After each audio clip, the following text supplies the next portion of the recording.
Sejam todos muito bem-vindos aí, mais um dia de estudos.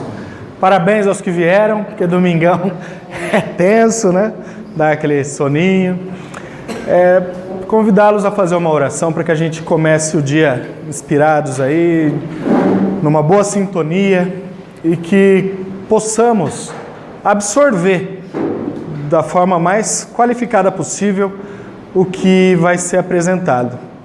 E que este que vos fala também receba a orientação necessária para passar a vocês o que realmente precisa ser dito.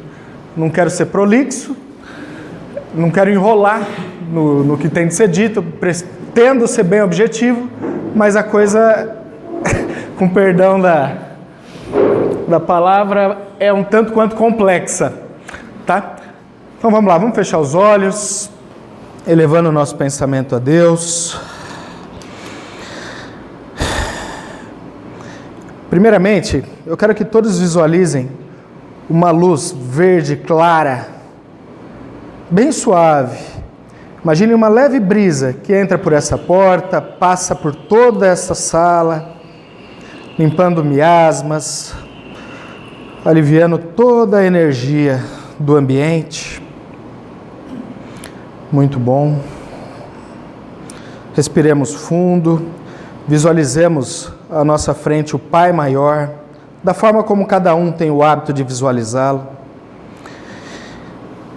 e repitamos as frases que Ele nos ensinou. Pai nosso que estais nos céus, santificado seja o vosso nome. Venha a nós o vosso reino. Seja feita a vossa vontade, assim na terra como nos céus. O pão nosso de cada dia nos dai hoje. Perdoai as nossas ofensas, assim como nós perdoamos a quem nos tem ofendido. E não nos deixeis cair em tentação, mas livrai-nos do mal. Que assim seja. Bom, pessoal, como eu havia dito, o tema ele é um tanto quanto complexo, como o próprio nome diz. E por isso a coisa vai ser um pouco corrida, tá? Um pouco corrida, por assim dizer. Não vou ter tempo para muitos slides com desenhos, com vídeos. Vai ser uma aula um pouquinho mais cansativa, mas é necessário, tá? Até para evitar acabar falando para mais coisas que vão estar se repetindo no transcorrer. Então, peço paciência, mas vai valer a pena, tenho certeza. Começar pela auto-obsessão. Como o título da aula de hoje, auto-obsessão e obsessão complexa. Todos nós temos o péssimo hábito de acreditar que somos sempre vítimas. O espírito obsessor, o vizinho. Nós temos o hábito de nos colocarmos sempre na posição de vítimas. Vocês vão entender que isso é um tanto quanto complicado. O homem, não raramente, é obsessor de si mesmo, segundo o próprio Kardec em Obras Póstumas.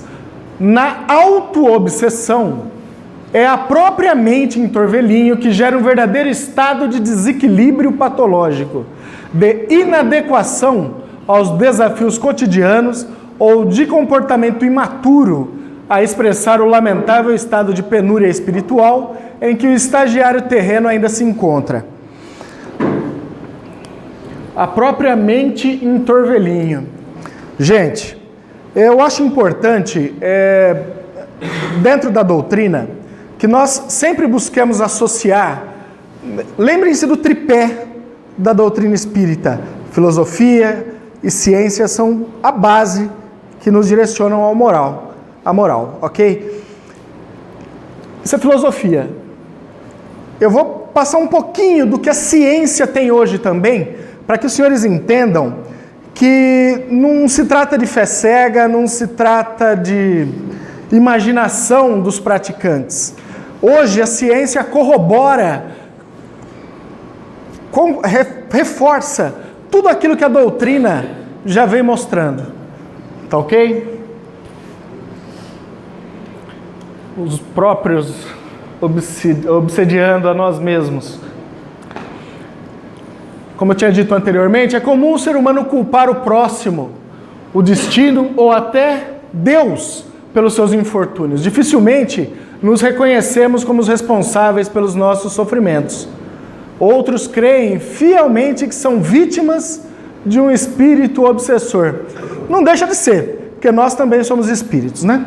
Espíritos obsessores. Com os avanços da ciência, fica cada vez mais difícil colocar a culpa em terceiros. Vamos aos fatos. Essa parte é um pouquinho mais chatinha, mas é necessária, tá? Na física, dentro do que nós estudamos em apometria, a física quântica, são temas que tendem a ser comuns no dia a dia dos senhores. Tá? A ciência anda junto conosco. Na física, o estudo dos elétrons revelou que o observador do experimento pode interferir no resultado, fazendo com que elétrons, ao serem disparados, ora se comportem como ondas, ora como partícula, ou seja, o simples fato de olhar o experimento, o simples fato da existência de um observador faz com que os elétrons atuem de forma diferente.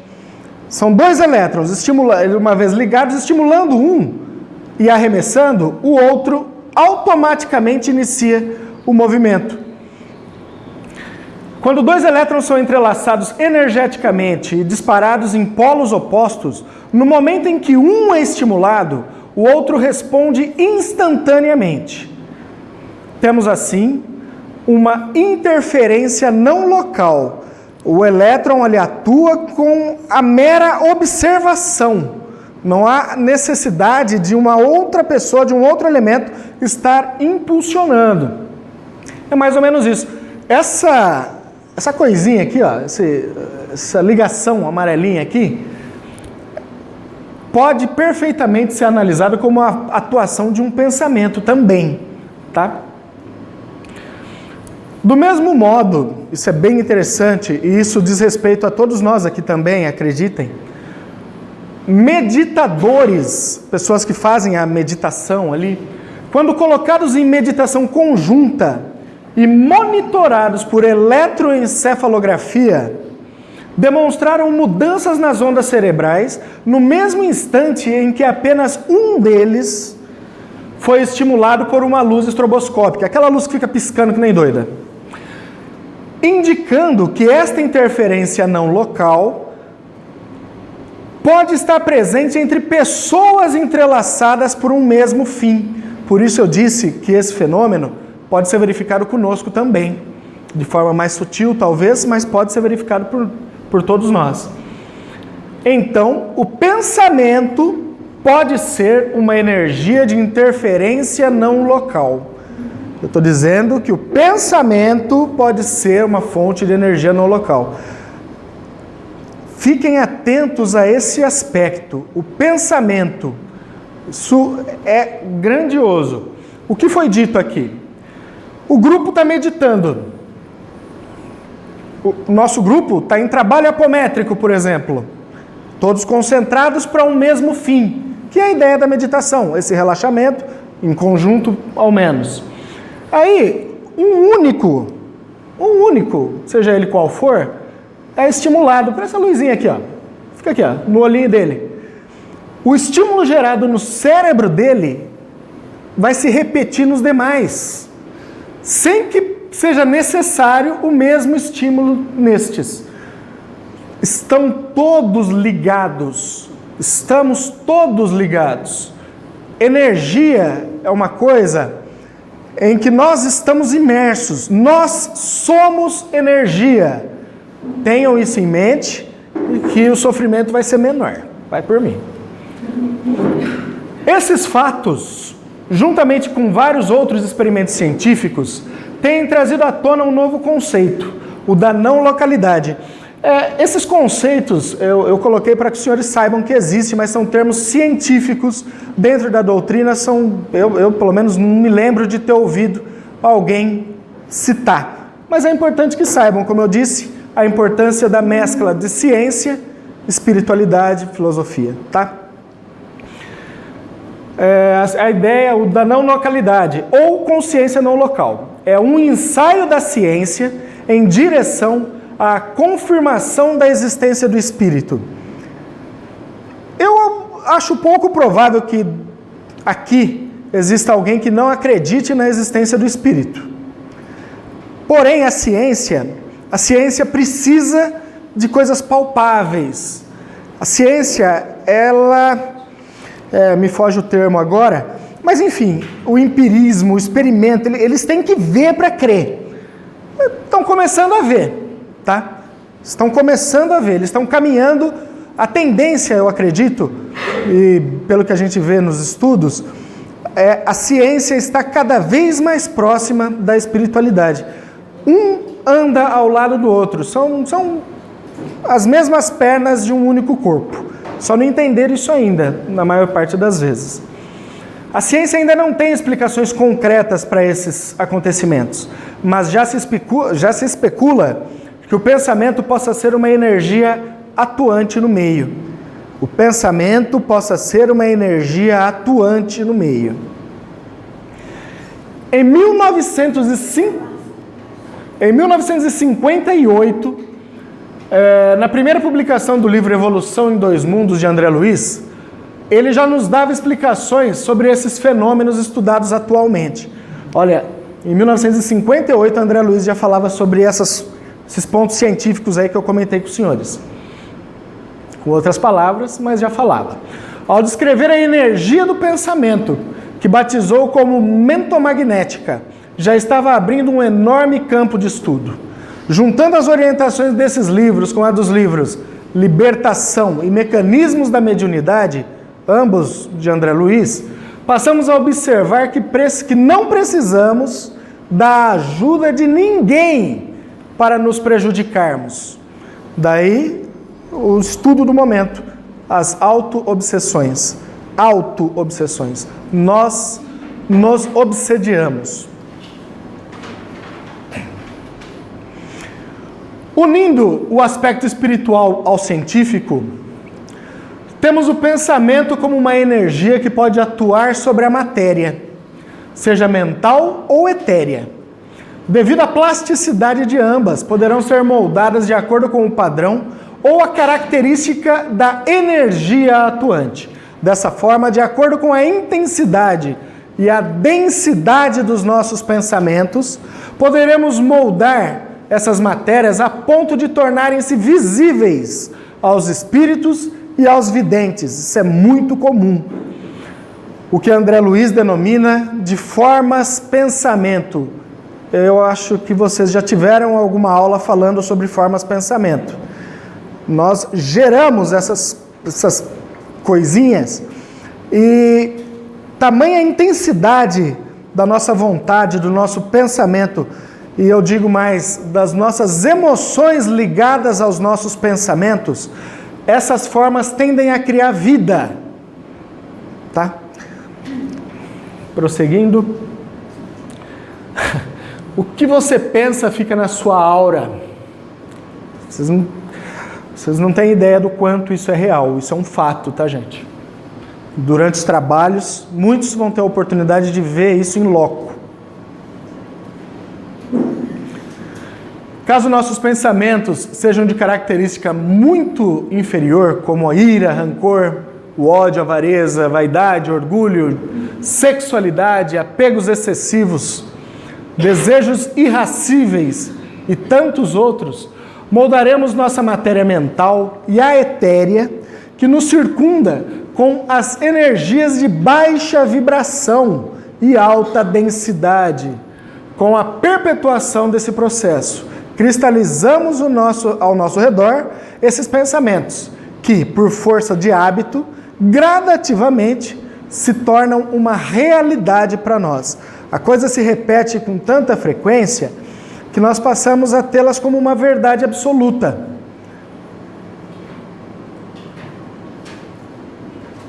Alguns dos sentimentos citados, inveja, o ego. Gente, o ego se é complicadíssimo. Agressividade. Essa agressividade, ela, nos dias atuais, ela tem se mostrado cada vez mais fácil de ser acessada, mais fácil de ser atingida. Isso ocorre com frequência nos nossos lares, inclusive. E nos nossos lares, por incrível que pareça, em boa parte dos casos, acaba ficando mais difícil para a gente reverter esse quadro. E a gente acaba perpetuando, repetindo, mantendo por mais tempo uma atitude agressiva. Com palavras a gente agride muito, não necessariamente a agressão física, que ocorre infelizmente também, mas isso se perpetua. Uma egrégora extremamente densa, uma energia, um campo de energia muito pesado, delicado é criado, muito denso, e você vai se habituando àquilo. Você vai fazendo com que aquilo se torne parte de você. E, consequentemente, a sua esposa, os seus filhos, por que não uma visita que chega, é uma energia que é gerada. A energia gerou, a energia vai impregnar o ambiente. Não é raro entre os senhores, tenho certeza, de chegar em determinado local e, nossa, eu estou tão bem, de repente eu senti uma angústia, ou o contrário, não estava legal, cheguei em determinada situação, nossa, estou me sentindo preenchido de alegria. O que está ocorrendo? A energia, ela permanece impregnada nos ambientes. Existem técnicas para diminuir a densidade disso, mas enfim, ela fica. E algumas pessoas têm mais facilidade em acessar. Tá? Tudo o que eu estou falando está ligado à mente e ligado à energia. Vibração, padrão vibracional. Isso aqui dispensa comentário, né?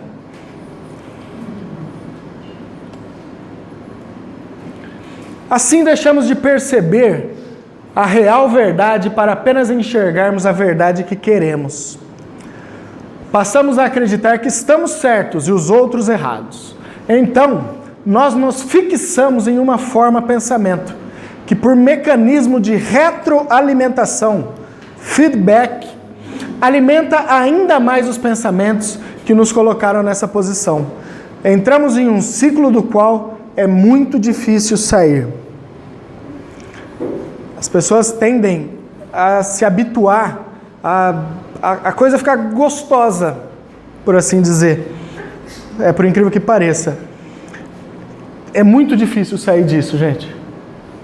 E eu estou falando de auto-obsessão. Somos nós criando os nossos problemas. Ficamos encapsulados nessa energia criada por nós, cristalizados em nossa própria forma pensamento. Como na natureza, a lei de afinidade é um fato, passamos a nos conectar com energias afins, semelhantes à que emitimos. Percebam, passamos a nos conectar com energias afins. Entendam por energias afins, não só outras formas de pensamento de mesmo padrão que estejam aí vagando pelo espaço, mas também irmãozinhos que, como nós, podem ser taxados por meras energias, mas são vivas. Nós somos vivos, nós desencarnamos e passamos a vibrar como energias. É só uma questão técnica, é só um termo utilizado. Os iguais se atraem. Se eu estou vibrando na sexualidade, horas, o que vai ter ao meu lado? Espíritos que vibrem na mesma sintonia. Eu sou um drogadito, eu gosto de drogas, eu sou um usuário de drogas, eu sou adepto ao alcoolismo. Quem vai estar ao meu lado? Quem se sente bem com a energia que eu vou estar emanando, com a energia do álcool, a energia das drogas, porque isso tudo gera energia, e é isso que eu vou ter ao meu lado. Daí a importância de se policiar o pensamento, daí a importância de se ter cuidado com o que se sente, porque o seu sentimento impulsiona e muito o que a sua mente está buscando, tá? Muito cuidado com isso, muita atenção a isso. Isso porque estamos mergulhados em um consciente coletivo em que cada um de nós emite suas energias mentais, projetando-as na matéria etérea que nos circunda. Assim, atraímos o que emitimos. Atraímos o que emitimos. Um verdadeiro sinergismo. Nossa matéria fica também física. Olha isso. Nossa matéria física também é plástica. Ajusta-se de acordo com as energias atuantes. Com o tempo, passará a sentir as influências da nossa própria egrégora, assim como daquelas que atraímos por afinidade. Como resultado final, teremos sensações ruins, desagradáveis, mal-estar, e sem encontrarmos uma causa palpável, passaremos a culpar o próximo, seja ele encarnado ou desencarnado. Lembremos-nos de que o corpo físico nada mais é do que um amontoado de átomos, que formam moléculas, as quais, por sua vez, constituem os tecidos e os órgãos. Por isso eu coloquei lá no começo aquela questão dos elétrons. Elétrons são uma das partes do átomo, que é o que nos compõe. A ciência hoje mostra que o pensamento influencia no movimento do elétron, no movimento de partículas menores, no campo quântico, por assim dizer. Quando a gente fala em campo quântico, estamos falando em partículas diminutas, muito diminutas. É o micro mesmo. Nano, sei lá, tem um nome, é menos que nano ainda, mas enfim. Estamos falando de coisinhas bem pequenas. Se o nosso pensamento influencia na matéria, porque nós somos matéria, nós somos átomos, consequentemente somos energia, porque o átomo é comprovado que ele é pura energia. Gente, tudo é energia. Ah, mas como que isso aqui é energia? É uma energia mais densa, mas é energia. Se é energia, nós podemos atuar. Eu não coloquei aqui, faz parte de uma outra palestra, mas enfim, eu vou citar. Existe um cientista chamado Masaru Emoto, é um cientista japonês, ele fez um estudo com as partículas de água. Partículas de água. Eu estou citando isso porque o nosso corpo tem 70% de água. É isso, Douglas? Eu estou falando bobagem. 70% de água. O que ele fez? Ele expôs as partículas de água congelada a várias situações. A uma pessoa falando palavras de amor, a voz de Adolf Hitler, a uma oração, a música, a Beethoven, ao rock, ao metal pesado, enfim. Ele foi fazendo as experiências para ver como a molécula reagia. Os senhores ficariam surpresos, a mesma molécula da mesma água, as formas diferentes que essas moléculas reagem. O som, o que nós ouvimos, o que nós pensamos, afeta diretamente o nosso corpo físico, se preferem assim, tá? Afeta diretamente. Algumas doenças que nós desenvolvemos, doenças físicas mesmo, elas começam fora, psicossomáticas, por assim dizer, e acabam chegando no nosso corpo físico. 90% ou mais dos nossos problemas somos nós quem causamos. Vamos parar com aquela coisa de estou sendo atacado pelo espírito. Pode até ser, porque você sintonizou aquela frequência e o espírito achou interessante e se aproximou de você. Não necessariamente porque, nossa, eu sou um anjo e ele está me perseguindo. Definitivamente, acho pouco provável.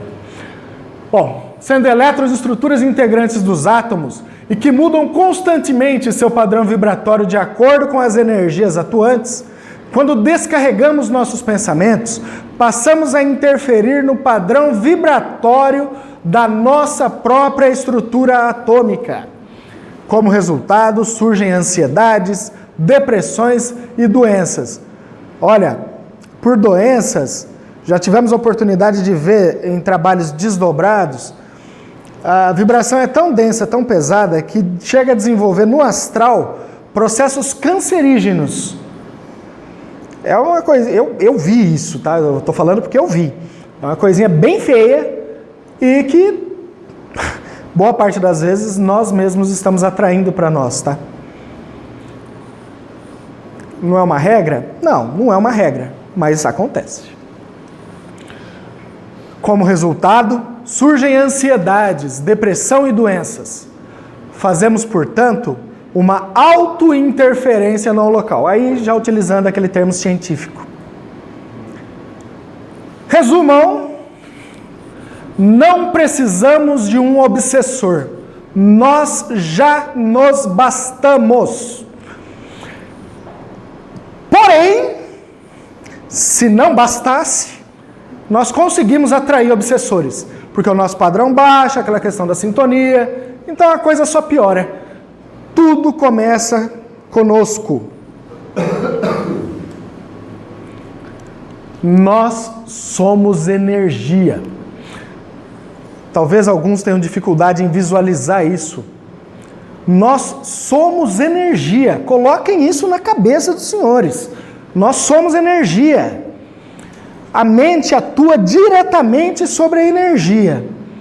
É só um desenho bonito, porque, de fato, é muito mais interessante que isso, tá? Os gráficos aí, eles não têm como descrever o que a gente vê quando está desdobrado. Garanto para os senhores, isso aqui é só uma figurinha para os senhores terem ideia do que nós somos. Uma ideia tosca, uma ideia grosseira do que nós somos, tá? Mas se não bastasse os problemas que nós nos geramos, não nos esqueçamos que temos várias passagens na história, tivemos várias vidas, temos vários corpos, não é? Então, se acham que estava ruim, vão descobrir que pode piorar. Vamos lá. Até agora eu falei de obsessões simples. Agora eu vou entrar nas causas complexas de auto-obsessão. Quais são elas? Os nomes são meio chatinhos, tá?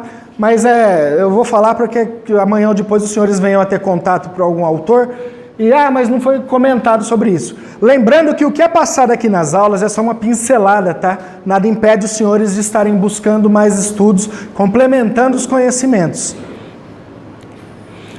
Síndrome de ressonância vibratória com o passado, correntes mentais, parasitas autoinduzidas, recordações tormentosas, fragmentárias de encarnação anterior, estigmas kármicos físicos,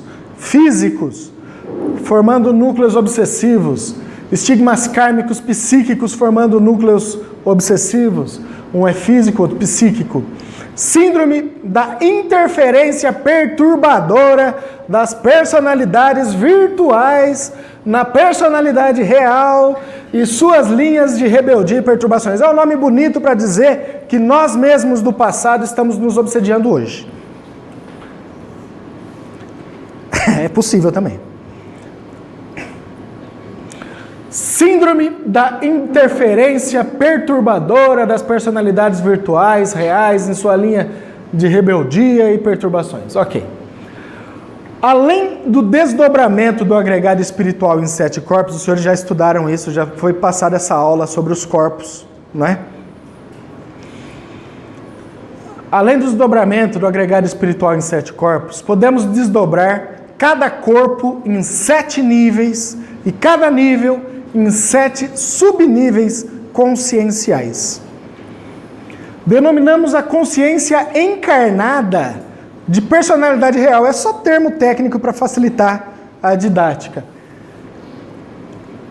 E a esses níveis e subníveis ativos, perturbados e perturbadores, nem sempre eles são causadores, às vezes eles são vítimas, como personalidades virtuais. A ação desses níveis e subníveis, formando verdadeiras linhas de rebeldia e perturbação, passam a interferir na vibração, pensamentos, sentimentos, emoções, desejos e ações da criatura, que a partir daí age descontroladamente, sem entender bem o que e como isso está acontecendo. Isso Um exemplo, como é que chama? Não é bipersonalidade, qual é? Bipolaridade é um exemplo. Obrigado. É um exemplo. Pode ser.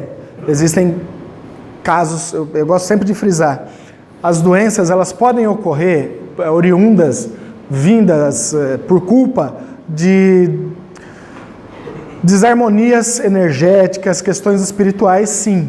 Mas é importante que se tenha em mente que elas ocorrem, sim, por questões patológicas, por problemas físicos, congênitos, tá? Então a gente tem que ter muito cuidado, uma vez tendo conhecimento que esse tipo de situação pode ocorrer, que tudo seja culpa dos espíritos, como já foi dito anteriormente.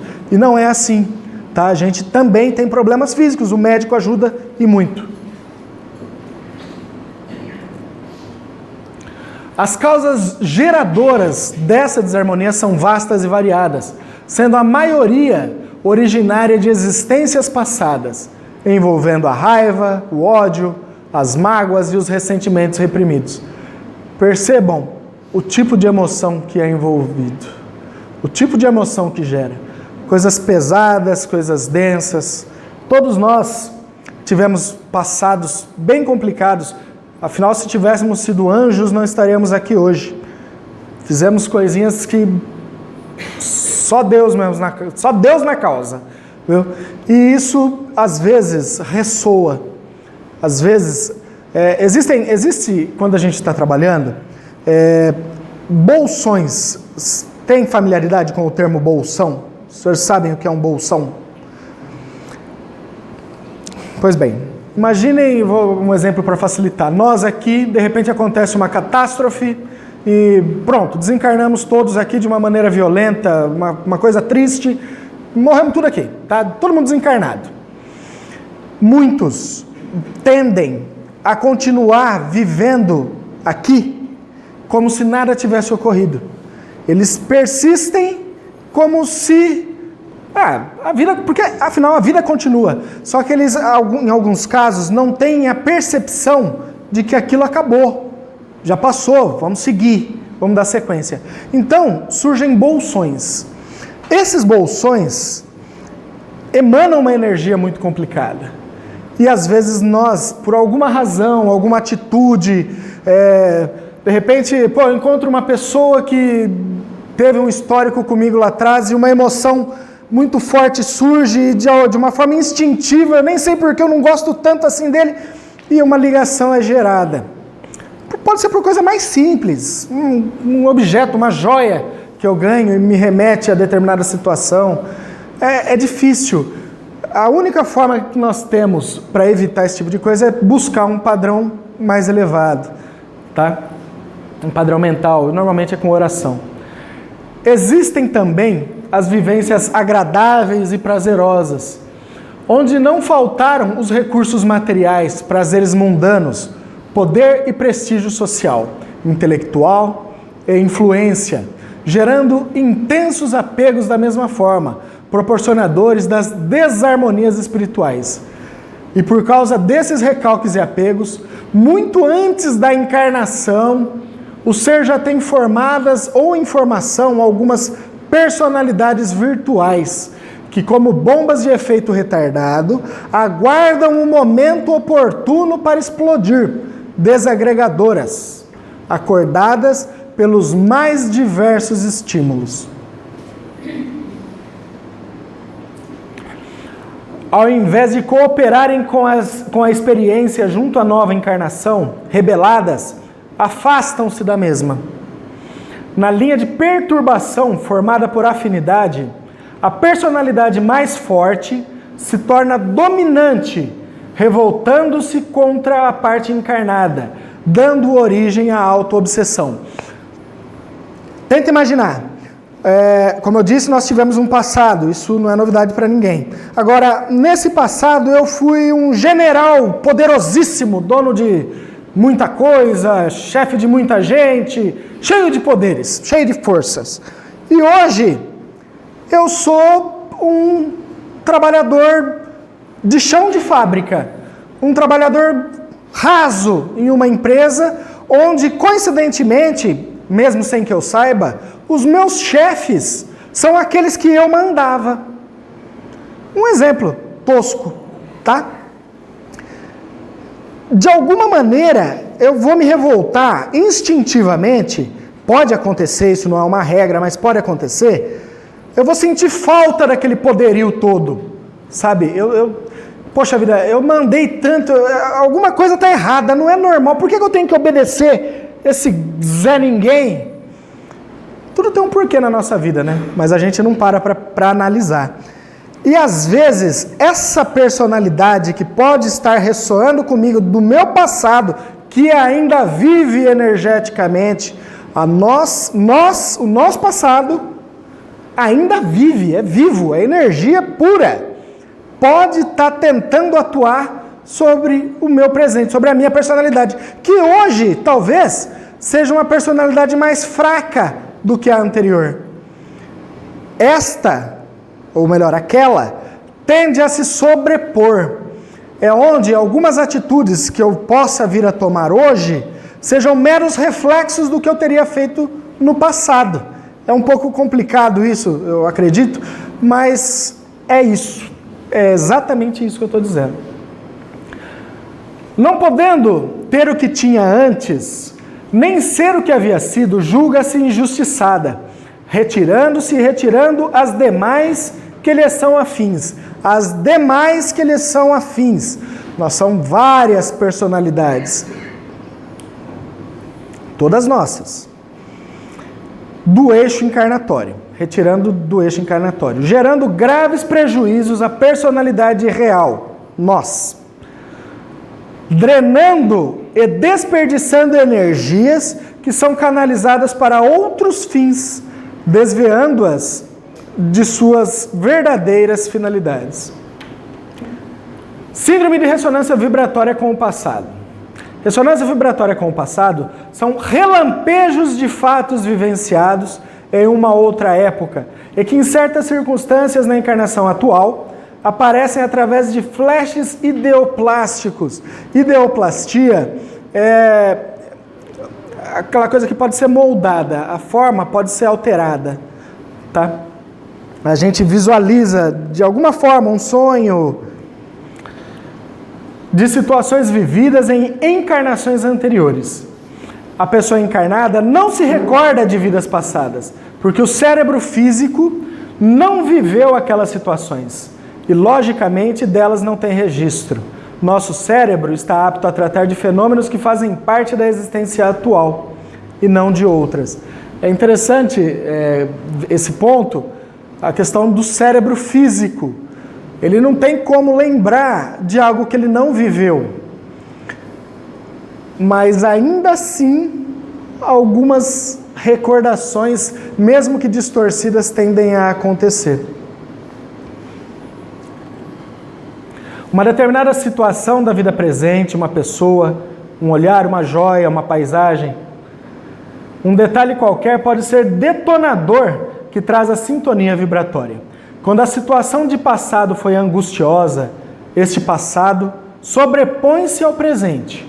A angústia, ocorrendo inúmeras vezes, cria um estado de neurose que, com o tempo, degenera em psicopatia. Estados vibracionais como estes podem atrair parasitas espirituais que agravam o quadro. Sempre está falando nisso aqui, ó, estados vibracionais. Por isso eu insisto tanto no cuidado com o que se pensa. Quando a gente começa a ter esse tipo de sintonia, a ter esse tipo de sentimento, quando nós nos sentimos muito angustiados, quadros depressivos que têm ocorrido com grande frequência nos dias de hoje, nós abrimos brecha, abrimos espaço para outros tipos de acessos, outros tipos de vibrações nos atingirem. Lembrando sempre que nós atraímos as coisas. A gente atrai o que é igual ao que nós estamos vibrando. Recordação tormentosa, fragmentária da encarnação anterior. Nessa síndrome não há imagens, nem vislumbre de cenas vividas em existências anteriores. O doente tem súbito mal-estar, angústia ou estados depressivos que repetem os sofridos em outras vidas. Sofrimento este que parece consequência de algo indefinível, fosco, apenas um vislumbre de sensação. São fragmentos de cenas, tudo esparso e desconexo, mas se sabe fazer parte de um conjunto que se sente é desagradável. Quando não devidamente tratado, pode-se agravar o quadro por correntes mentais parasitas autoinduzidas, que é o quadro anterior que eu citei. O tratamento aqui, normalmente, são os passes mediúnicos e, em alguns casos, também o atendimento aí, em sessões apométricas, havendo necessidade, o desdobramento para os corpos, para descobrir a razão do problema, a raiz do problema, o cerne do problema, que em boa parte das vezes não está aqui, está lá atrás. Então a gente precisa... É uma técnica, vocês vão ter essa aula ainda, existem técnicas para voltar ao momento onde isso ocorreu e fazer esse tratamento. Eu não vou entrar nesse ponto agora. Estigmas kármicos físicos, formando núcleos obsessivos. Estigma físico, tá? Existem pessoas que nascem marcadas por sinais, cicatrizes e outras deformações, limitando atividades psicomotoras, principalmente nas mulheres, onde a vaidade é mais acentuada.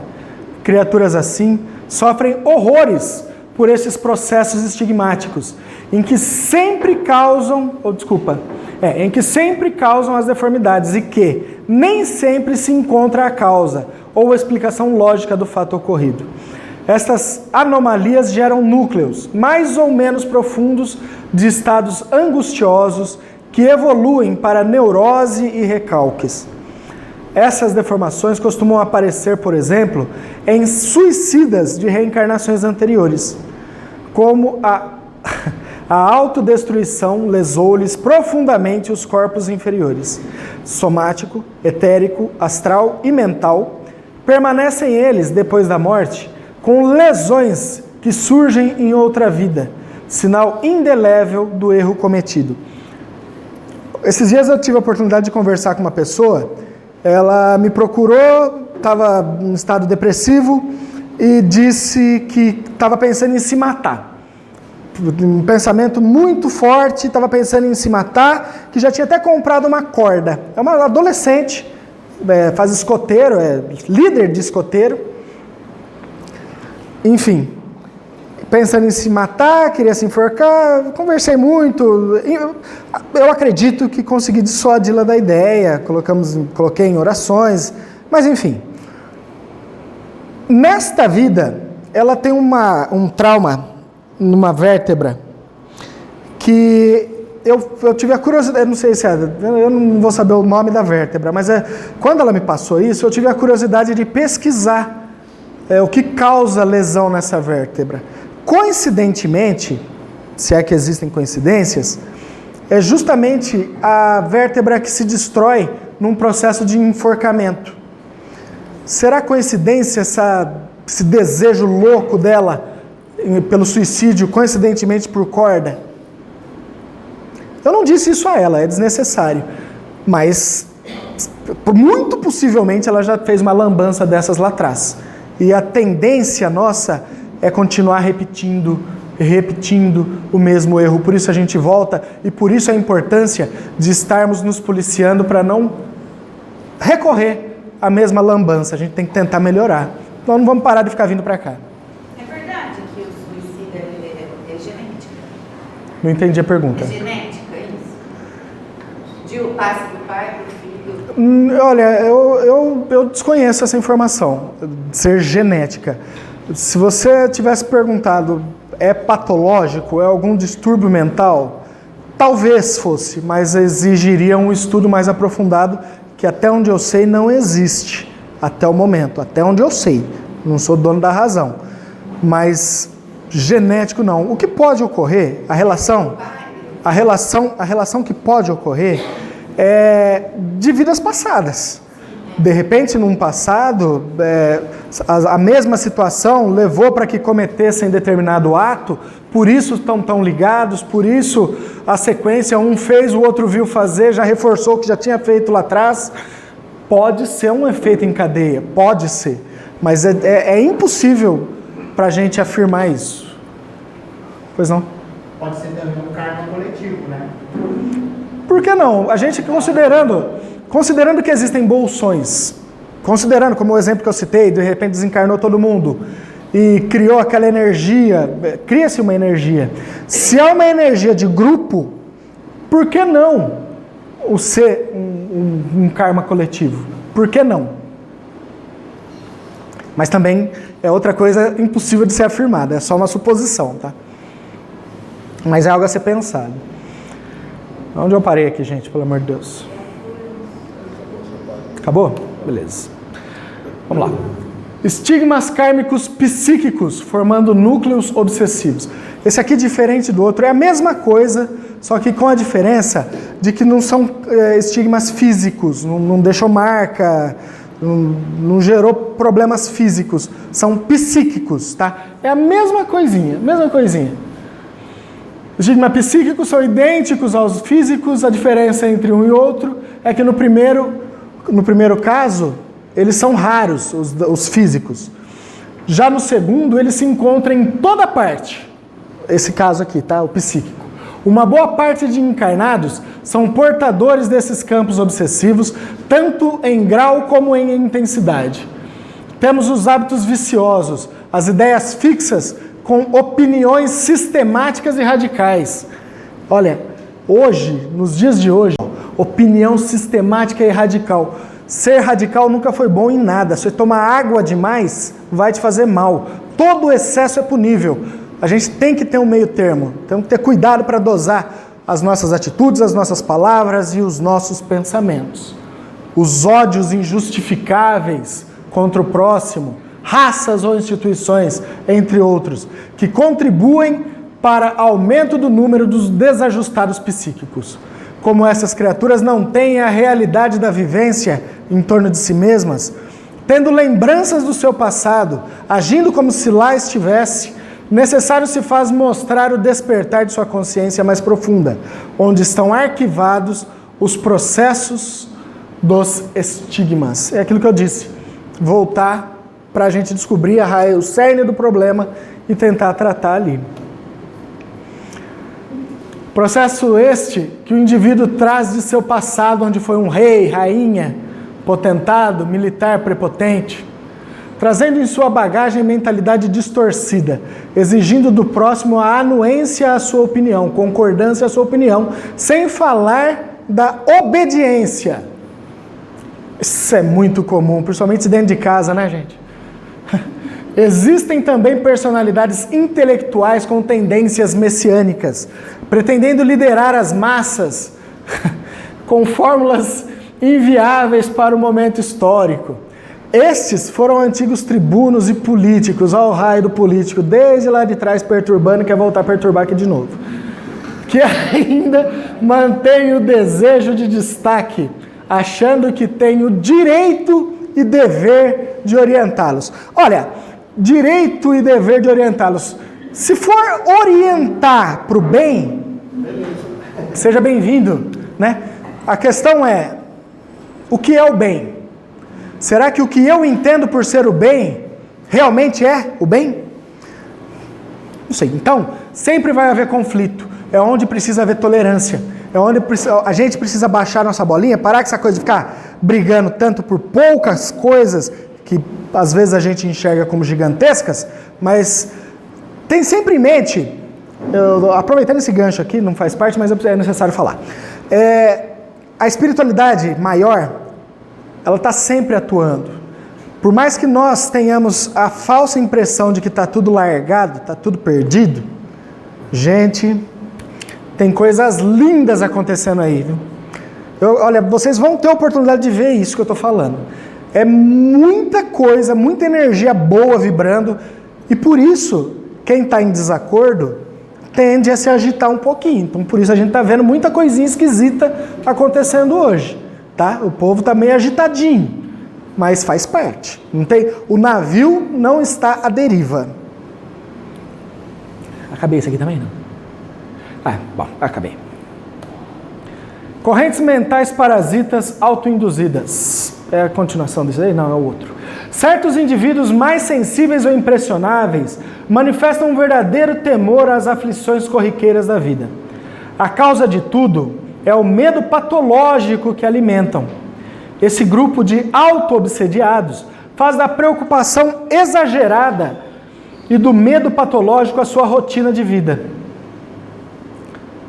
Em meio à desgastante angústia experimentada, alimenta de uma forma desequilibrada o receio de doenças imaginárias, o receio infundado com o bem-estar dos filhos ou a ideia de que a qualquer momento perderão seus bens materiais. Formam um imenso contingente de neuróticos crônicos, infelizes, sofredores por antecipação. Gente, como tem isso? Como tem isso? Eu nem sei do que eu estou com medo, mas eu estou com medo. Não sei. Às vezes tem alguma coisa, mas nem sempre. Às vezes a nossa cabecinha... Como eu tinha dito, a única forma de nos precavermos, ou tentarmos nos precaver disso, como já dizia Jesus, orai e vigiai. Você não sabe quando vai chegar o ladrão. E o ladrão a que ele se referia não era necessariamente o que arromba a nossa janela de casa. Pode ser nós mesmos, como foi mostrado agora há pouco. Múltiplas são as manifestações puramente anímicas, nós geramos, de natureza auto-obsessiva. Quase sempre encontram-se relacionadas às deficiências educativas no contexto evolutivo do espírito. Constituem, inegavelmente, tais atitudes imaturas, verdadeiras portas de entrada a obsessões secundárias, induzidas pelos espíritos vingativos ou aproveitadores, com o fito de intensificar as más tendências individuais. A gente está mal, baixou nossa frequência, a gente tem um passado, alguém do passado está de olho na gente, esperando uma oportunidade para se vingar. Nós abrimos as portas. Eu vou chegar lá e eu preciso correr, pelo amor de Deus, que agora nós vamos entrar na complexa. Até agora eu só falei da simples, da básica, da auto-obsessiva. Uma vez identificados os próprios defeitos, deve o indivíduo empenhar-se no esforço de reforma íntima, pois só a vivência evangélica, considerada até por psicólogos de vanguarda a maneira mais adequada de comportamento inteligente, permitirá a substituição das atitudes menos felizes, típicas dos auto-obsediados, por padrões salutares e equilibrados de interrelacionamento social. Ou seja, com a oração, a gente consegue analisar, com a leitura do Evangelho e os exemplos que nos são dados, a gente consegue analisar o que tem de errado conosco. Nós temos a oportunidade de desbastar a pedra bruta que nós somos. Tá ok? Nós vamos nos lapidando. Um autoestudo, uma autoanálise é importante. Olhar para dentro de si, tá? E buscar o que não está coerente com o que a gente está estudando no Evangelho, com o que a gente está lendo, com o que a gente está aprendendo. Bom, de auto-obsessão era isso que eu tinha para falar. Agora eu vou dar uma corridinha para falar em obsessão complexa. Percebam que eu vou correr para falar de obsessão complexa. A grande parte da aula de hoje foi sobre auto-obsessão, que é o que realmente pega. Na grande maioria das vezes é o que realmente pega. Mas eu vou falar da auto-obsessão porque é importante, da obsessão complexa, porque ela também ocorre e a gente vai lidar com isso. Esse desenho aqui, ó, alguns podem estar estranhando. Nossa, mas é um robô? Não é robô, não. Vamos lá. Como obsessão complexa, consideramos todos os casos em que houver ação de magia negra, também conhecida por Goécia. Implantação de aparelhos parasitas. Gente, aparelhos mesmo, eletrônicos. A tecnologia que nós temos aqui na Terra física é uma realidade distorcida, pobre, mas muito pobre do que existe na espiritualidade. Conforme eles vão fazendo lá, de alguma forma, alguns iluminados aqui vão recebendo as orientações e a gente começa a desenvolver por aqui. Mas nós estamos muito aquém em tecnologia do que existe do lado de lá. Vocês vão ficar surpresos. Vocês acreditem. Bom, vamos lá. Aparelhos parasitas, uso de campo de força dissociativos ou magnéticos de ação contínua, provocadores de desarmonias tissulares que dão origem a processos cancerosos. Campos de força permanentes podem também inibir toda a criatividade das vítimas ou desfazer projetos acalentados com o maior desvelo, principalmente os que geram dinheiro. Cansei de ver isso aqui acontecer. Levando as vítimas ao total empobrecimento. Complexos são, igualmente, os casos em que técnicos das sombras fixam no obsediado espíritos em sofrimento atroz, visando parasitá-los e vampirizá-los. Não se trata aqui, nesse caso, do técnico, não é diferente da obsessão simples, onde um espírito inferior, ele está desencarnado, às vezes não tem conhecimento, se aproxima e vai sugar sua energia. Não, é uma coisa pensada, uma coisa estudada. Entendam por técnicos das trevas, espíritos que estão, às vezes, milhares de anos, conseguindo burlar o processo reencarnatório. Espíritos que tiveram muito tempo para estudar, com um conhecimento profundo das leis que nos regem, tá? Não se enganem, são espíritos muito sábios, mas não moralmente, pelo menos por enquanto. Eu tenho comigo que todos nós já tivemos nosso dedinho nesse tipo de lambança. Então, se nós tivermos a oportunidade de melhorar, eu tenho fé, esperança, na verdade certeza, de que um dia eles também vão enxergar a luz que existe dentro deles. E pessoas com esse tipo de conhecimento, o dia que vierem para o lado certo, vão somar muito. Por isso eu digo, a gente precisa ter respeito sempre. Eu respeito demais o conhecimento desses caras. E eu tenho certeza que um dia eles vão estar com a gente. Certeza eu tenho. Pode demorar, mas vem. Vamos lá. Aqui acabei. Aqui está falando que é Goécia, mas depois os senhores dão uma lida lá, que só termo em latim, não tem nada a ver. Em todas as civilizações, eu vou dar uma resumida no slide, tá? Porque é desnecessário. A magia, por si só, ela sempre existiu, tá? A magia são os elementos da natureza. O ser humano é que distorceu tudo. A forma como nós utilizamos o que o mundo nos dá, o que o universo nos propicia.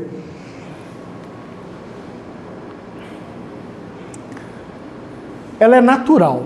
Ela não é nem boa nem má. Ela simplesmente é. Tá? Natural advindo do fluido cósmico universal, ou seja, nos circunda, que sempre esteve presente nas diversas civilizações ao longo da história do planeta. Na maioria das vezes, a magia é a utilização das forças da natureza, dos seus elementos e dos seres espirituais que as conduzem. Os senhores já devem ter tido aula falando sobre os nossos amigos elementais, que nos auxiliam tanto nos trabalhos. Já tiveram? Não? Mas vocês vão ter. Não vou entrar no mérito, não. Tem muita gente que ajuda. Pinturas rupestres, coisa muito antiga. Eles faziam magias para caça, para ajudar na caçada, para que facilitasse que os animais viessem. Até hoje existe, eu tenho conhecimento de gente que mora no sítio, ele faz as orações e começa a vir cobra, de um lado venenosa e de um lado sem veneno. Isso é magia. O que é a magia? É a ciência inexplicada. A magia são coisas que nós temos dificuldade de compreender. Como a tia Hebe falou em uma das aulas, foi na aula, falou assim, dos milagres do próprio Cristo, sabe? Seriam milagres ou seria a ciência aplicada com um conhecimento mais profundo? Ele dominava os conhecimentos de tudo, dos elementos, da formação de moléculas. Então, a ideia de magia é um tanto quanto delicada. Tá? Sempre existiu. Muita gente achava magia o que ocorria nos fenômenos de mesas girantes, Nossa, estão fazendo mágica com as mesas girando. E a gente sabe que não é mágica. Não tem nada de anormal no que ocorreu. A natureza é obra de Deus na sua forma pura, não é boa nem má. Ela é. Nós, os seres humanos, é que utilizamos maldosamente essa energia ao longo do nosso aprendizado e nos tornamos magos negros. Nos distanciamos da lei do Criador, deixamos o orgulho e a vaidade assumir espaço em nossos corações. Devido às emoções desequilibradas advindas do egoísmo, a magia teve sua finalidade voltada à prática de destruição e dominação humana. Coisa antiga, Inquisição, o povo indo para a fogueira, enfim, buscando com a espiritualidade ali, algum livro, algum conhecimento oculto. Gente, eu comentei rapidamente sobre os espíritos que ficam milhares de anos sem reencarnar, driblando os efeitos reencarnatórios. Só um adendo, quando o espírito fica muito tempo na Terra tentando evitar a reencarnação, existe um processo, o centro da Terra tem uma energia muito densa e eles passam por um processo de deformação, eles se deformam. O processo chama licantropia. Muita gente confunde isso, às vezes, viu a pessoa se transformando num lobo, viram verdadeiros monstros. A lenda do lobisomem, por exemplo, muito possivelmente é oriunda de um fenômeno de licantropia. Tá? As nossas lendas, vocês podem ter certeza que elas têm um fundo de verdade. Tá? E no caso desses magos, desse pessoal que estuda demais, eles conhecem as técnicas tão profundamente que eles conseguem se manter e às vezes até se embelezar, mesmo driblando essas leis da física. Tá? Tamanho o conhecimento desses caras. Aquela historinha, o diabo é lindo. Eu não duvido, porque ele tem conhecimento. E se ele tem conhecimento, ele consegue ficar desencarnado muito tempo e bonitão. Vai enganar muita gente, pode ter certeza. Arquepadia. Arquepadias são magias originadas em passado remoto. É a síndrome psicopatológica que resulta da magia originada em passado remoto, mas atuando ainda no presente. Frequentemente, enfermos apresentam quadros mórbidos, estranhos, subjetivos, sem causa médica conhecida e sem lesão somática evidente. São levados na conta de neuróticos incuráveis. Queixam-se de cefaleia, sensações de abafamento ou crises de falta de ar e sem serem asmáticos. Outros têm nítida impressão de estarem amarrados. Nós fizemos, em alguns casos, não é raro ocorrer, em trabalhos de desdobramento, onde a gente vai fazer o atendimento, na hora de desdobrar a pessoa não vem, não vai para o hospital onde vai ser tratada, a parte que vai ser tratada. Vamos até a casa. Chegando na casa, não raro, nós encontramos a pessoa toda enfaixada, enrolada, amarrada, cheia de nó, teia de aranha, a pessoa simplesmente está presa, dura. Aí, eu vou citar um caso em específico, a gente foi tentar saber o que se passava, em uma das técnicas que vocês vão saber posteriormente, que no caso é desdobrar e dissociar.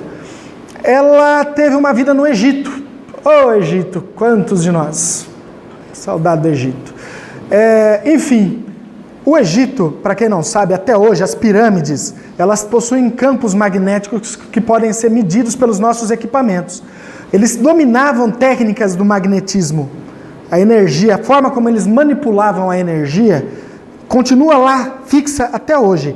E muitos de nós passamos por processos de associação, processos de magia, ritualísticos no Egito. É isso que está sendo dito aqui. Magia originada no passado. A energia é tanta que quando ela é feita aqui na Terra, no astral é que a coisa acontece de verdade. Faz aqui e a coisa acontece no astral. Ela está vibrando no astral, a pessoa passou o tempo, reencarnou, mas é tão intensa que ressoa nos dias de hoje. Ela se sentia ainda mumificada. É muito intenso e isso acontece. Tamanha a intensidade mental de quem o fez, o magnetismo de quem o fez, ela continua ocorrendo. Tá? Magia do passado vibrando no presente. Isso aqui eu já falei. Síndrome dos aparelhos parasitas no corpo astral. Gente, aparelhos eletrônicos, sim, e sofisticados, a causar perturbações funcionais em áreas como as da sensibilidade, percepções motoras e outros centros nervosos, como núcleos da base cerebral e da vida vegetativa. Mais perfeitos e complexos, alguns afetam áreas múltiplas e zonas motoras específicas com as correspondentes respostas, paralisias progressivas, atrofias, hemiplegias, síndromes dolorosas, etc., paralelamente às perturbações psíquicas. Isso é o que mais se vê. 99%, talvez mais, dos casos que a gente faz os tratamentos, existem implantes de chips, mais ou menos sofisticados, tá? Existem as formas para se destruir esse tipo de chip, ou para que eles não sejam postos. Manter o nosso padrão elevado. Uma vez implantado, fica difícil para manter o padrão elevado, porque a hora que você começa a manter, o chip atua e o seu padrão baixa. Atua e o seu padrão baixa. É onde entra a necessidade dos trabalhos mediúnicos, com o desdobramento. O passe mediúnico por si só, nem sempre vai surtir efeito. Vai surtir momentaneamente. A pessoa vai ficar legal, ela saiu 2 minutos, o padrão já vai baixar novamente. Os chips atuam dessa forma. Então, por isso a importância de se manter sempre com um padrão mais elevado. Porque depois que eles colocam, precisa passar por tratamento. Só o passe mediúnico nas casas tradicionais não resolve. Há a necessidade da intervenção da espiritualidade maior e dos próprios médiuns se doando, às vezes colocando a mão lá para tirar, realmente. Sem exagero, é exatamente isso que eu estou dizendo. Isso é importante. Como se vê, é sempre diabólico o objetivo. Desarmonizar fisiologia nervosa e fazer a vítima sofrer. A presença de aparelhos parasitas já indica o tipo de obsessores que terão de ser enfrentados. Em geral, pertencem a 2 grupos. O inimigo da vítima, alguém de vida passada, que não tem o conhecimento, não tem a técnica para fazer, ele vai e contrata um mago. E o pior de todos, quando o próprio mago, o próprio obsessor, o próprio é o técnico, ele mesmo é o técnico que vai fazer a intervenção. Isso torna o quadro consideravelmente sombrio. Olha, eu vou citar algumas coisas aqui, só para os senhores saberem que existe. Alguns, como eu vou dizer, eu nunca vi, mas...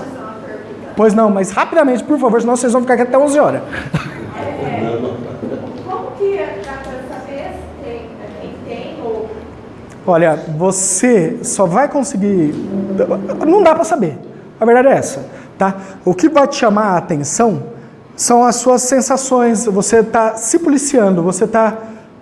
observando como o seu corpo, como a sua mente tem reagido em determinadas situações, é você se conhecer. Na minha ótica, se alguém tiver alguma coisa diferente disso, mas é você se conhecer, porque é tão sutil, é tão discreto, que você não vai saber, você vai procurar médico, não vai achar, sabe? Eu tô com tremores e não sei o que é, nossa, uma dor, eu não entendo, uma dor de cabeça que não passa, nossa, eu não consigo me concentrar, é sutil, são coisas que qualquer um está sujeito, só que vai agravando, entendeu? A tendência é ir piorando, e tem coisas mais tensas, o cara está andando, de repente ele começa a desmaiar, desliga, corta, sabe? São coisas que vão te chamar a atenção, é onde você deve procurar ajuda. Não significa necessariamente que tenha um técnico das trevas atuando sobre você, a pedido ou por vontade própria. Não significa necessariamente, como eu sempre digo, pode sim ser um problema meramente patológico, um problema de saúde física, pode ser, mas pode ser um problema patológico causado por um negócio desses. A gente tem que se vigiar, orai e vigiai, não adianta, orai e vigiai. Para cada um de nós aqui tem pelo menos 7 desencarnados, orai e vigiai. A gente atrai o que a gente vibra. Tá? Bom, desencarnados errantes é quem atua nesses trabalhos aí, ok? São espíritos medianos sem grande inclinação tanto para a luz quanto às trevas. A reencarnação é comum para esses espíritos, não fiquem enrolando lá atrás, eles não conseguem, eles têm que obedecer às leis de reencarnação. agem a serviço das trevas por motivos egoístas, sem ter plena consciência dos seus atos. A humanidade terrestre se encontra nessa categoria espiritual. Essas entidades são altamente receptivas às práticas apométricas e à doutrinação. Quando a gente vê esse tipo de situação, esses coitadinhos, é fácil para doutrinar, eles aceitam a conversa, os mentores chegam, conversam, facilmente eles são encaminhados. Legiões das trevas, aqui já começa a complicar um pouquinho. São a mão de obra para executar os trabalhos de obsessão e magia negra. Coordenam os desencarnados errantes para a prática do mal. Coordenam, tá? São altamente hierarquizados. Hierarquia militar. Ficam longos períodos de tempo sem reencarnar. Recebem ordens de magos e dragões em troca de prestígio, poder e energias para satisfazerem suas paixões por sensações físicas. Todos sempre ligados às sensações físicas. Por isso a importância do que nós fazemos, da forma que nós pensamos, da forma que nós vivemos. Eles buscam isso, eles gostam de sensação física. Quanto mais materializado nós estivermos, mais propícios ficaremos a esse tipo de ataque. Sua receptividade à apometria e à doutrinação é relativa a cada caso individualmente. Os magos negros, tão famosos magos negros, né? São o alto comando das trevas para os trabalhos de obsessão e magia negra, estando atualmente em igualdade de condições com os dragões. Conhecem as leis naturais de Deus e sabem manipulá-las conforme seu egoísmo e conveniência. O objetivo primário é poder e controle sobre toda a raça humana para a satisfação de paixões egoístas, se utilizando do medo, da descrença, materialismo, da depressão como ferramentas. Sua receptividade na apometria e doutrinação é quase nula. Só para constar, eu desafio alguém aqui que tenha mais tempo, acho que no caso acho que a tia Hebe, em algum trabalho ter tido contato com um mago negro que se apresentasse. Não aparece, tá? Muito menos o que eu vou falar depois. Só existe relato dele em um livro, no caso dos dragões. A gente sabe que existem esses técnicos, mas tamanha a influência deles, eles não aparecem. Eles não precisam romper barreiras. Existem livros que falam, em alguns casos, as defesas que são montadas durante um trabalho, eles ultrapassam sem fazer força e ainda deixam os médiums totalmente abalados. Mas é raríssimo que ocorra. Como eu disse, eu só vi em livro. Dragões. Esse aqui, então, nem se fala. São o alto comando das trevas para os trabalhos de obsessão e magia negra, estando atualmente em igualdade de condições com os magos negros. Têm mais conhecimento que os magos negros, controlam todos os elementos naturais. O objetivo primário não está em permanecer e controlar a Terra, mas sim em destruí-la como forma de libertação. O único contato com essas entidades, registrado em sessões mediúnicas, está no livro Senhores da Escuridão, de Robson Pinheiro. Como eu disse, raro no extremo. Olha, eu estou falando para os senhores saberem que tem essa terminologia, tá ok? Isso também, agora para concluir, estamos acabando, gente, estamos acabando, muita calma nessa hora. A compreensão do conceito de obsessão e dos processos por meio dos quais se opera pode sugerir, a princípio, que todos os obsessores são seres maus, obstinados na execução de atrocidades com quem elegem como vítima. A princípio. É possível, e a prática espírita o tem demonstrado, encontrar espíritos assim, que há décadas ou mesmo séculos se dedicam à maldade em ambos os planos da vida, na esperança de assumirem o controle do mundo e ditarem, por assim dizer, as regras da vida. Um pouco da percepção desses espíritos tem alimentado o imaginário popular e contribuído para dar origem, dentre outros, ao mito do diabo, anjo caído que se rebelou contra o Pai, e verdadeiramente encarnado simboliza o próprio mal. Daí a possibilidade de sobrevivência, mesmo entre nós espíritas, da crença na existência de espíritos terríveis, aparentemente destinados ao mal, incapazes de amar e fazer o bem, de ostentar um mínimo de sensibilidade antes às fragilidades humanas. Entretanto, será esta a realidade? quem serão de fato os obsessores? O que está por trás das perseguições que eles realizam? Os espíritos são gente como a gente. Como eu disse, num passado talvez nem tão distante, todos nós tenhamos tido contato com magia negra, com terríveis atrocidades. E hoje estamos aqui tentando melhorar. É gente que sofre e que, portanto, precisa de compreensão e paciência. São pessoas em conflito consigo mesmas e, portanto, com outros, com o mundo, com a vida, com Deus e com o amor próprio. O ódio é comumente o amor envenenado de ontem. O que move normalmente essas maldades não é o ódio? Caramba, se é o ódio, já houve amor, muito possivelmente. Está aí o maior dos exemplos. O amor é a essência da tarefa espírita. Quem não se sente em condições pessoais de ver o chamado obsessor, como uma pessoa humana como a gente, deve dedicar-se a outra tarefa no grupo. Não imaginem o obsessor necessariamente como um cara que tem que ser preso, vamos pegar, vamos prender, vamos mandar. Não é isso. Ele pode estar em situação que gera essa ideia, mas por que ele está nessa situação? Qualquer abordagem à complexa problemática da obsessão deve começar com uma atitude preliminar de humildade e amor fraterno. Quer começar a trabalhar na casa espírita? Seja humilde. Seja humilde. Amor fraterno. A humildade constitui ingrediente indispensável a qualquer tarefa de natureza mediúnica. Como eu posso realizar uma tarefa mediúnica num grupo onde o presidente do grupo se considera melhor que os demais? Ele acredita que o que ele diz é lei, que ele está acima de tudo. Como isso pode ser? Ele não tem humildade se o meu líder ali no grupo, no momento, não tem essa humildade, fica complicado o trabalho. Será que o grupo vai caminhar? Principalmente pelo fato de que ainda muito pouco se conhece dessa preciosa faculdade humana, a mediunidade. Temos que nos apresentar diante da tarefa com a honesta intenção de aprender com o exercício. A cada dia de trabalho, a gente aprende mais. É impressionante a quantidade de lições que a espiritualidade tem a nos dar. Munidos de todo o conhecimento teórico que for possível adquirir previamente. Isso faz muita diferença. A vida não é uma só, a lei não é punitiva, mas educativa.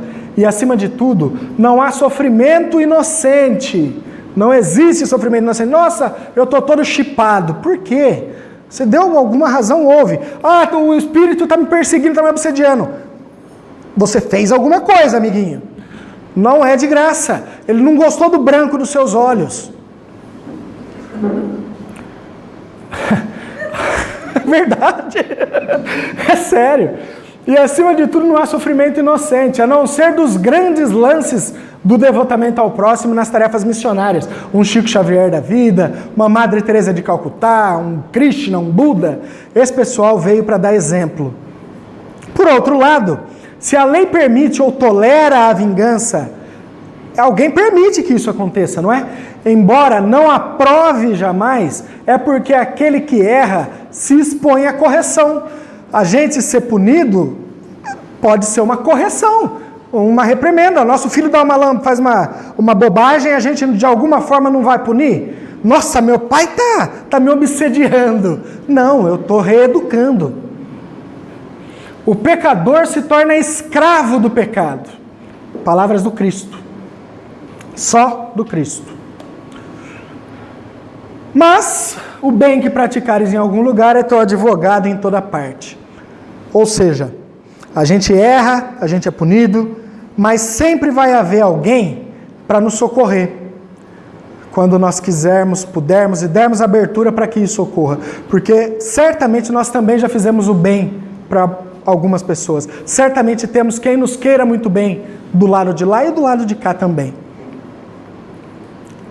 Gente, acabou, graças a Deus. 2 minutinhos só num videozinho para finalizar. Até que não consegui não roubar tanto o domingão dos senhores. Mas, pois não. O remédio da medicina dos encarnados. Então, para o caso de questões obsessivas, olha, como dizia Jesus, a César o que é de César.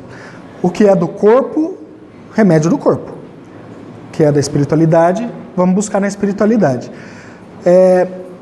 Eu creio que eu entendi o que o senhor quis dizer. Quando a espiritualidade gera o problema no corpo. Pode ajudar, o remédio pode ajudar. Mas se a intenção for realmente... Eu passei por uma situação que o tempo é escasso, é difícil para eu contar agora, mas eu quase morri. Tá vendo meu tamanho? Eu fui a 50 quilos em menos de 3 semanas. O pessoal do grupo viu. Eu não morri porque não quiseram. Tinha uma galera me acompanhando, trocando o veneninho. Eu comia feito um cavalo mesmo. Eu tô dando o meu exemplo, tá? Então, é onde eu digo que nem sempre o remédio só da matéria vai resolver. Volto a dizer, eu cheguei a me despedir da minha esposa e do meu filho. Estou falando sério.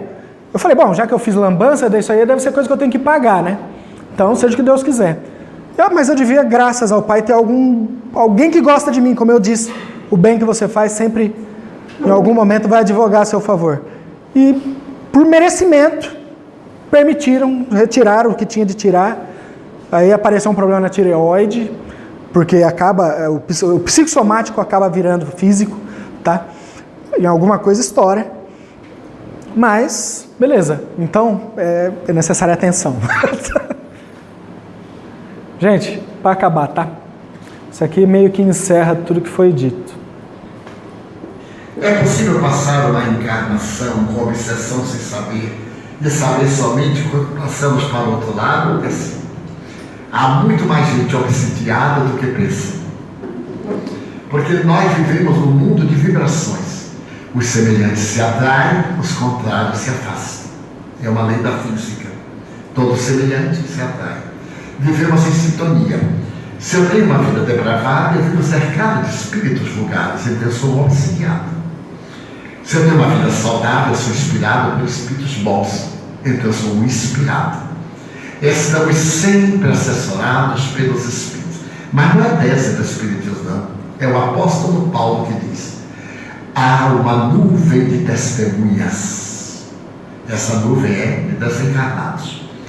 Muitas vezes a pessoa é vítima de temperamento hostil, temperamento rebelde, reações contínuas, ressentimentos, ciúmes desordenados, paixões, e são influenciadas por espíritos maus que se comprazem na prática do mal.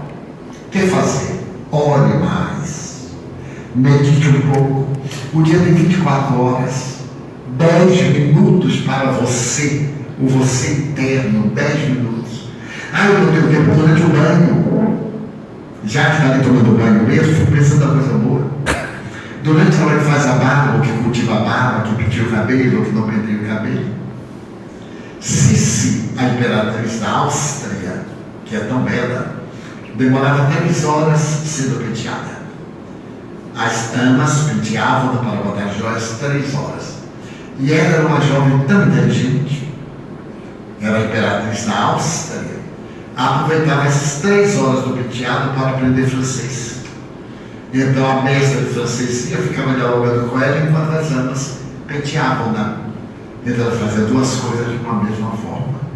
Nós poderíamos ganhar tempo enquanto fazemos a barba, pensando numa coisa boa, planejamos o nosso dia.